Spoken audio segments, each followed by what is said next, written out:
Hi guys. Yeah, I just wanted to make this video because I know I've been inactive for I don't know, probably about a month, a little more than that. And the reason for that was for a couple of things. Is like one, I've lost my job over a few weeks ago, and now I'm trying to scramble and figure out. I've gotten a few job offers, and now I'm trying to figure out where I'm going to get money coming in from.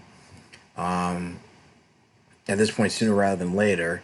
And I have also, you know, been work and also just been everything that's been going on over the last month, especially in the wake of George Floyd's murder. Um, it's been hard to stay get motivated and keep posting reaction videos given that the time that we're living in. How much the Black Lives Matter movement has blown up. And I've been going through this roller coaster of emotions of both anger, disgust, disappointment, frustration, disenchantment, and just been going through this whole roller coaster of emotions because I've seen the best and absolute worst in humanity in the last few months.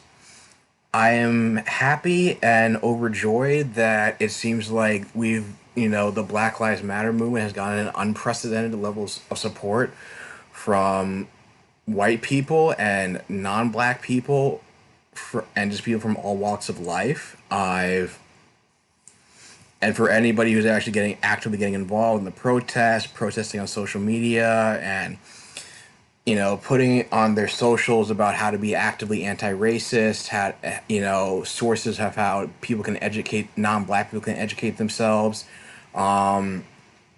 Other reading books like White Fragility, watching movies like the 13th documentary on Netflix, Do the Right Thing. That one I've seen and I highly recommend it if you want to educate yourself about turmoil in the black community. It's a great movie, and I've also had to deal with seeing the absolute worst in humanity, where it's like it just I've had coworkers and white friends and coworkers try to you know try to educate me about like Martin Luther King Jr. as if they know more about the guy that I have, and like I talk to them and try to quote him and JFK. One of his quotes saying is that if you make peaceful resolution impossible, you make violent revolutions inevitable.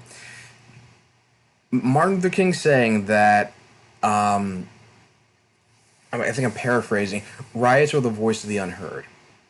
So, a civil rights leader and a white president both warned that if we were not given, black people were not given a chance to exercise their First Amendment right peacefully, that they were going to be pushed over the edge and not either riot, loot, or at least not give a damn about burning down stores or looting Targets or whatnot, or Walmarts.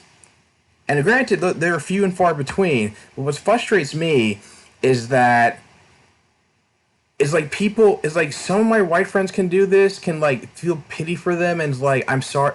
I've talked to them and says like they feel bad for any black person, which they are, which believe it, which have been few and far between. They're not as many as the media makes it out to be, but they feel bad for any black person that feels pushed over the edge and feels the need to like loot and riot and burn down, restaurants or Targets. Is like they don't have to necessarily condone the act of the rioting and looting in and of itself, but at least they can have understanding and compassion of like what drove any black person that's legitimately doing this to do to do to drive them to what they're doing, because like there have been so many stories I've heard of these like white people and rioting and looting and doing all this kind of stuff when they get butthurt when their favorite sports team loses. I lived in Boston. I went to college in Boston, and it's like this kind of thing, that kind of thing wasn't even unheard of there. Like, why is that? It's like this is like testament to how deep the racism and the double standards in this country runs. It's like white people rioting for petty reasons is met with more compassion and less scrutiny compared to black people. Like again, the few black people that are rioting because their voices were unheard. We try to peacefully protest. Colin Kaepernick taking a knee at football games and other football players taking a knee at football games was their way of peacefully protesting the systematic racism in this country that has plagued this country, that has plagued us. Well, not just in this country, but even just like other countries that are starting to address this now for decades and centuries. It was suggested by a white veteran for him to take a knee, just like how veterans take a knee at the funerals of other soldiers, because that was like more respect. Because they decided, because they reached a middle ground and found that that was more respectful and protesting than Colin Kaepernick when he would originally just sit at the benches and not during the national anthem. It's like this is something that got Mike Pence got butthurt over was kneeling. It's like everybody got butthurt over. I had friends that got pissed off. It's like, oh, you're not supposed to be kneeling. You're supposed to stand under the national anthem. You have a job to do, and not see the bigger picture. That's what bugs the shit out of me. And and there's always like these arguments of people saying when Rashard Brooks and when he was killed, it's like, oh, he grabbed the taser. It's like he was resisting arrest, like it was an act of self-defense. It's like a taser's not going to kill anybody. A gun is going to kill somebody. What's the taser going to do to an officer? It just shock him and they don't give him a chance to run away. Their life was not in danger from being shot by a suspect with a taser. And at that point, he was only falling asleep in his at a Wendy's because he was too drunk to drive home. And it's like, I've been in a similar situation with like that, and I've had the police, like, they were nice enough to drive me home. But granted, it's like, the only reason why I didn't end up like Rashard Brooks was just out of sheer luck. Just luck. I just happened to have cops that were just nice enough to do that, as opposed to just like throw the book at me for drunken misconduct. And it's something that Trevor Noah has said perfectly, that it's like, oh, if you didn't resist, he would still be alive. But the narrative keeps changing whenever white people are called out on this or question this. Is like, if Tamir Rice didn't have a toy gun, he'd still be alive. If Trayvon Martin wasn't walking around wearing a hood, he'd still be alive. And all these different examples, and basically the basic through line is what certain white people will fail to admit is that if none of these guys were black, they would still be alive. It's like if Breonna Taylor was sleeping, like, she'd still be alive. No. They busted into her home, shot her in her sleep, and they were not been, and it's like, they were at the wrong person's house. Like, the person they were supposed to be arresting as part of some kind of drug bust, it's like, even the landlord even said, like, there was no suspicious packages sent to her apartment. It's like they still busted in and like gunned her down. And now I'm hearing these stories about how they weren't in uniform and they didn't have like any body cams and all this other stuff, and they had this whole cover up going on. And it's probably the reason why it's so sad. Like, it's like, oh, it's a testament to the corruption in Louisville, where it's like, okay, and in Kentucky, we're like, oh, we're going to pass a law, Breonna's law, where no knock warrants are going to be outlawed. But in terms of, the best they can do as far as holding any of these officers accountable for her murder is just firing one of them. All of the cops involved in George Floyd's murder have been arrested. Sadly, 2 of them have made bail because, again, Minneapolis is corrupt too. So apparently, they have friends in high places, because Thomas Lane's bail was like $1 million. Another person was like $750,000.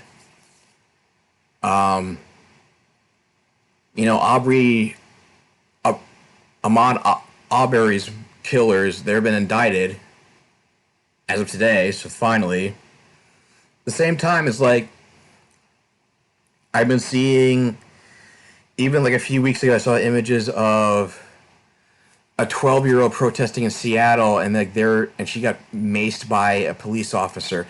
I've seen, police cars, police cruisers in New York City, like really just a drive-through protest and run over protesters just to like break it up. L.A. and Minneapolis police, breaking up peaceful protests with tear gas, rubber bullets, and whatnot. They're peacefully protesting.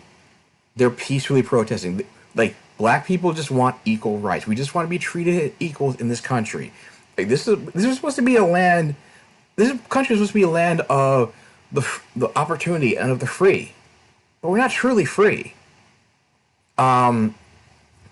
Especially considering like we have like a racist justice system where it's like I've seen white rapists, like in Steubenville, Ohio, which is like 7, 8 years ago, where it's like they try to cover that up. The two people responsible for the rape in that city were in that town were indicted, and they got light sentences. They only got 2 years in juvie. There's like a white dude I know who was like Brock Turner, maybe. I'm not I'm not sure, but I just know that he was somebody who was like raped a girl behind a dumpster, and he only got like 6 months in prison. There are black people who served like at least 20 years in prison just for drug possession. I just saw a story about two lawyers who were getting like, I guess like 20. Now it's getting sentenced to 25 years for vandalism. How is that worse than like a rapist? Like they should be throwing the book at him. But the fact that all these white guys that I've talked about and have gotten such light sentences for doing like heinous crimes is a testament to how the racist of the justice system is. If that isn't definitive proof that we have a racist justice system as part of the systematic racism in this country, I don't know what I don't know what is. I don't know what to tell you that doesn't go through with you. And now I'm getting, even looking at statistics where it's like, even, you try to fill out, even a friend pointed out, it's like, oh, the racism is a thing. Like, why do you have to put in your ethnicity on like job applications and whatnot? And especially considering now I read a statistic where it's like black people get far less job callbacks than white people, which is why as of recently, whenever I had to fill out that section of a job application, I'm just put like, I'm not going to disclose my ethnicity. So it's like they don't know what to expect. They can't turn me down because of like subtle racism or whatever bullshit. It's like, you know what? They got to call me in, see if I'm it gives them the chance to judge me whether about context of my character and whether I'm a good candidate rather than the color of my skin. So I'm glad I learned that. I've been educating myself about how whitewashed history is, and I never learned about the Tulsa massacres until I post on Instagram like a few days ago, and I didn't learn about how basically Christopher Columbus and Winston Churchill were more genocidal monsters than history led us to believe. Or at least I guess I knew it like a little bit, but for Christopher Columbus, but not to the full extent anyway. But there has been some positive change that has happened as a result of these protests, and is why I'm deeply paranoid about the levels of support dying down. Like both the New York Police Department and the LAPD are both defunding the police. It's not abolishing, but it's like they have completely overinflated budgets. Like they have more money in their budgets than they've justified and need to. So what's the budget here? Damn it. Okay. So New York City is gonna calling for $100 billion cut in the New York City police budget and plan to divert those funds to youth and social services. People who are more, who are actually equipped to deal with the mentally ill, the homeless, etc. LAPD is going to redirect $250 million in their city's budget for programs towards the black community. Several cities across the country are now taking down Confederate statues, Confederate flags. Slowly but surely with the latter. I mean, I don't know why they kept them up that much in the first place, because they were fighting for fighting against everything this country is supposed to stand for anyway. You have Ella Jones and Ferguson being the first black mayor and also the first female mayor to be elected, and there's even been like a statue of slave trader in England that was taken down by citizens. We have had, Christopher Columbus, and George Washington. Their monuments have been decimated, and rightly so, because they were on the wrong side of history when you really look deep into it. I've seen like white friends and celebrities and white friends and actors who are trying to educate themselves, especially the latter, more in the true depths of systematic racism and in this country. Like I said, I've been educating myself about how whitewash history is and stuff that I haven't learned in school. But yeah, change is happening, and this is why we cannot let up. And people need to be actively anti-racist. Like, people, especially white people, you have white privilege. You're in a position of power. This society benefits you more than anything else, more than anybody else, whether you're for or against a systematic racism. And it's more important than ever that you use that privilege to turn the tide and overhaul the system. You have the most pivotal role of anybody involved to overhaul the system, not just for like not even just black people. I mean, just think about like how like white settlers came and slaughtered the Native Americans, and they're almost like nearly extinct. Or how about like during World War II after Pearl Harbor, where they were putting Japanese Americans in internment camps? It's like, and now we're in a society where it's like, under Donald Trump, we're putting like, now we're putting like immigrants, like women and children, in these like, internment camps and all these like detention facilities where they like live in complete unsanitary conditions, and it's like, or we have been, and it's just like, why, like, and it's like, as somebody has pointed out on social media, like, how can anybody have this much hate in their heart? Like, how is it, why do white people need to feel superior? What is the problem? We are just people. We don't look like you, but we are still human beings. We are still people. We just want the same things you do, just the same opportunities. Especially in America, which is, again, supposed to be a land of the opportunity, the free, and it's failed to do that for centuries, because it was founded by straight white dudes, because like that's what they had in mind. It's like for land free of opportunity for straight white dudes, and they were taking into account women or anyone of color, anybody from any walks of life, trans, whatnot. Like, they were short-sighted as hell, and that's why it hasn't, and that's why this country has failed to live up to the values that's been founded upon and preaches. And that's the fact. There's no ifs, ands, or buts about it. Otherwise, we wouldn't be taking to the streets and protesting, and we wouldn't have gotten this unprecedented level. There would have been like so many people protesting. This would have never blown up into basically the civil rights movement 2.0. Because even countries like Canada and England are trying to address systematic racism in their country. There are countries like New Zealand and Syria protesting Black Lives Matter. I never heard about this kind of like outcry, during the first, civil rights movement back in the 50s and 60s, but so that's kind of saying something. And if you guys this figures like, oh, it's not your problem, it's like, how can you have this kind of, where's your humanity? How can you have this kind of empathy and apathy towards people of color dying? It's like we're being picked off because we just don't look like you. What's right about that? What's ethical about that? People are dying just because they don't dying for no real reason other than it's like, oh, I don't use, so we're just being punished for just not having the same skin color. It's ridiculous. Like I said, we are still people. We are people.